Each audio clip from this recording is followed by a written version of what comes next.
Welcome to Energy Talks, a regular podcast series with expert discussions on power system testing topics. My name is Scott Williams from the podcast team at OMICRON, and I will be your host.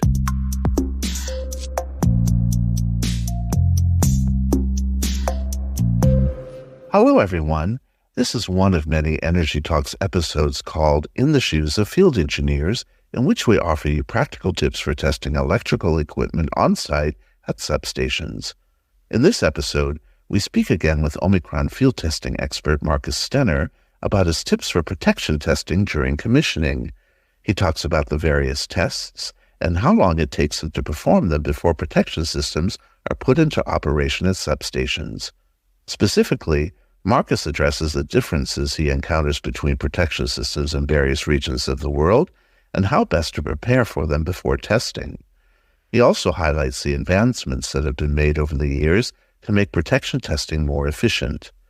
Most importantly, Marcus describes the common mistakes that are made while performing protection testing during commissioning and how to avoid them in the field. Lastly, he offers his recommendations for making sure that protection testing is complete and runs smoothly during commissioning at substations. Hello, Marcus. Welcome back to this episode of Energy Talks. Yeah, hello, Scott. Thank you for the invitation. Thank you again for joining me. Marcus, you have a lot of practical power system testing experience in the field. In previous episodes of Energy Talks, you provided our listeners with practical tips for testing instrument transformers, as well as testing power transformers during commissioning. I understand that another area of specialty of yours is in the area of protection testing. Could you tell us about your experience in the area of protection testing? Yeah, Scott, I started my work at OMICRON 2004 as a commissioning engineer. Over the years, I worked in different countries and projects. As an example, I worked in a HVDC project in China or the metro project in Mecca to get the protection system ready for commissioning.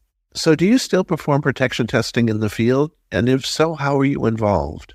Yes, I'm still doing protection testing for commissioning or maintenance, but I mainly use the opportunity of protection testing to support the program of OMICRON, which is called Walking in the Shoes of Our Customers, where we as protection engineers give OMICRON product developers the opportunity to visit us in the substations of our customers to get a better understanding of how our customers use our products and how their workflow is in the real life.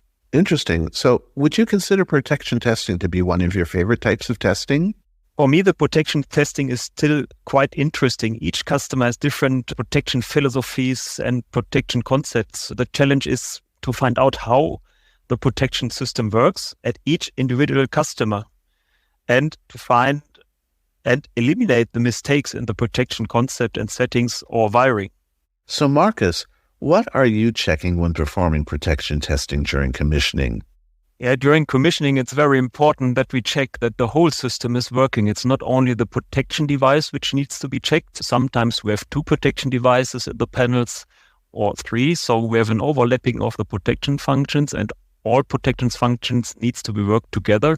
But this is, there's more than protection devices. We have also to check if the wiring of the CTs and VTs are correctly, if the ratio is correct. So we're doing a CT-VT testing. So instrument transformers are checked in the same time during the commissioning.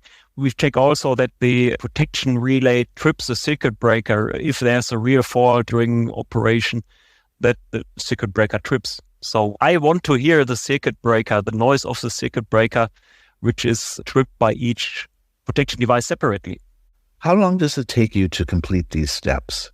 This is depending on the complexity of the protection system and what is connected to the protection system. So in Germany, we have 110 substations. And when I talk about the voltage level, we have 1 protection device. Sometimes we have a bay controller and we have the normal setup for line feeder.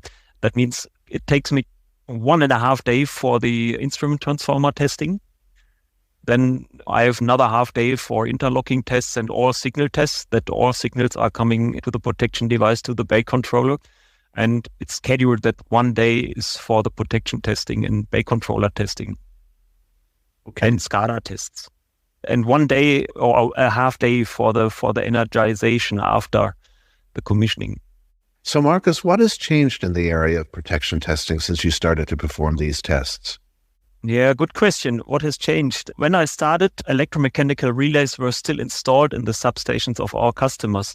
Now they are mostly replaced by digital relays, and digital relays can be set up in 1,000 different ways. Therefore, you must be trained to understand how the algorithm or the software of the device works.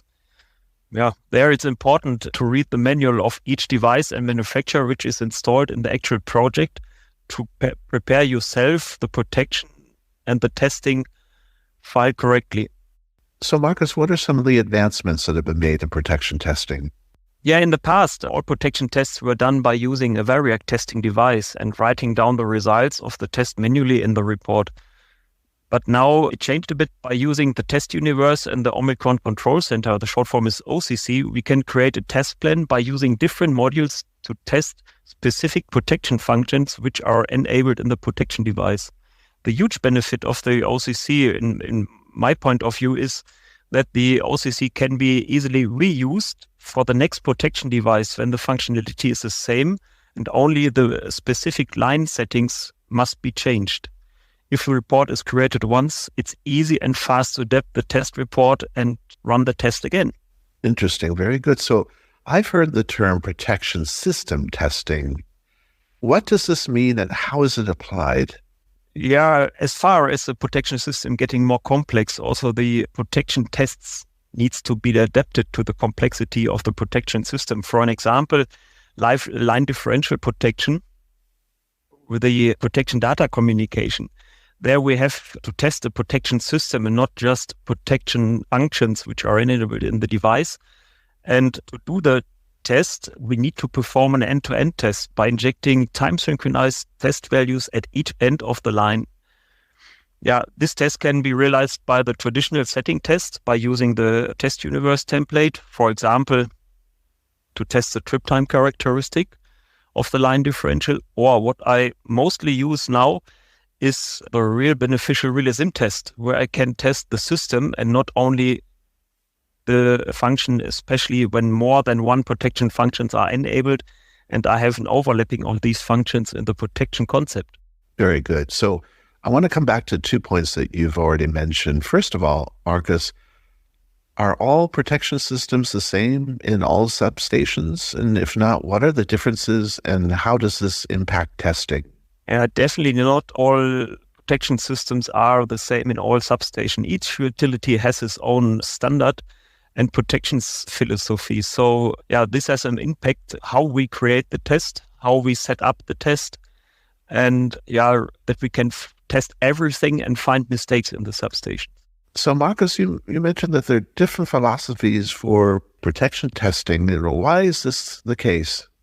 Yeah, there could be different protection philosophies because of different countries, different utilities, and from the history, the growing of the grid is quite important. What you don't know, was it coming from the solid grounded or from the pedal compensated grid? So, and how the lines are going together, and the growing is a big topic there, and everything needs to be calculated again, and so. Different countries, different settings, different utilities, different cities, different. Okay. A lot of differences in the utilities. So before we begin, there's a lot to consider. Are there any special considerations to make during the commissioning of protection systems? Yeah, during the commissioning, the scope of the test should be larger and more precise to find all mistakes. I prefer a check from the signal source to the receiver. Regarding the test of protection devices, I test all enabled protection, supervision and interlocking functions, and because everything is available, everything is shut down, and so you can find everything and dig deeper in the problems of the substation. And additionally to that, I test the annotations to the SCADA system. This is also not done every time during maintenance testing. Okay. So in your opinion, Marcus, are there any errors or mistakes that are commonly made? And if there are, do you have some examples of what you would do differently? There are some typical settings. Normally, it's the direction of the CTs. The engineer who has done the specification for the substation placed the CT in one direction, but in the real system, it's the opposite way. around. So this is what we need to eliminate. When you change these settings, you have to change also the setting in the setup of the protection device. So you have adapted to the real life. Yeah, very often we have wiring mistakes. So just by using the wrong terminal and you have the twisted wire and this needs to be solved during commissioning. If you don't find it during commissioning, you will have a fail operation during the system is in service. Do the testing devices you use help you in any way to avoid these mistakes? Yeah, it's quite good. The testing device and the software, what we're using within Omicron is, I call it OCC, so our Omicron Control Center. I can make my own workflow in the template. And when I follow that workflow, I can save some time. This is the first good point. And I know when this is running, I have 100%, now not 100%, but 90%. I'm sure that it's not myself and the device. Mostly it's the substation where there's a problem, or the protection device where there's a problem. So the testing devices helps a lot. Okay. Well, that is a definite big help in terms of both safety and saving time, and of course, avoiding those errors. Marcus, do you have any additional tips for engineers in the area of protection testing? Yeah, the first mistake, it could be the wiring from the testing device to the terminals. So the testing engineer is the first fault, what I check. So when I have a bad day, I could be the reason that something is wrong. So I check myself if I set it up, the system correctly. And if you have a bad stomach feeling, have a deeper look into the testing and the testing routines. Your stomach will guide you to solve that mistakes. So in addition to trusting your gut, if there are a few points that our listeners should remember from our conversation, Marcus, what would they be? Yeah, for me, it's quite important that you need to be prepared. So try to get all documentation you can get from the customer or from the project company. Prepare the OCC files to have a proper workflow in the test report to save time in the substation. And go from the source to the receiver of the signals and test the whole path of the signals. That's, for me, the most important way to do it. And if you think there's a problem, dig deeper. Very good point. Nice concluding words. Marcus, in addition to looking on the OMICRON website under the section called Applications, as well as under Training to find related webinars and training courses, where can our listeners get more information about protection testing? Yeah, that's a good question. When you have a device, when our customers have a device and they own the device, they can sign up at the customer area of Omicron. And there we have a knowledge library. And in the knowledge library, our customers can find a lot of application notes regarding different topics, protection systems, circuit breaker testing, instrument transformer testing. We have not only application notes, technical papers, and in different languages. So German, English. Please have a look and check if it's helpful for you. So the knowledge library in the customer area, sign up and you'll find a lot of information there. Well, Marcus, thank you for joining me in this episode of Energy Talks. Yeah, thank you for the invitation again, and maybe we see us the next time. Definitely. We'll certainly invite you back for the next topic. Thank you again, Marcus. Thank you. A big thank you to our audience for listening to this episode of Energy Talks. If you like what you hear and have not done so already, please be sure to subscribe to Energy Talks on your favorite podcast platform to never miss an episode. We always welcome your questions and feedback.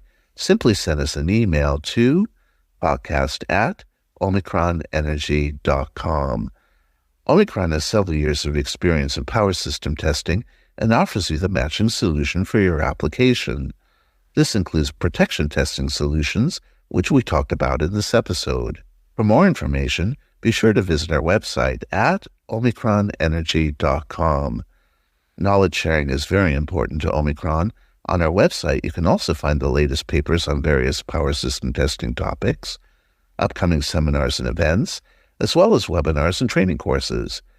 Please join us to listen to the next episode of Energy Talks. Goodbye for now, everyone.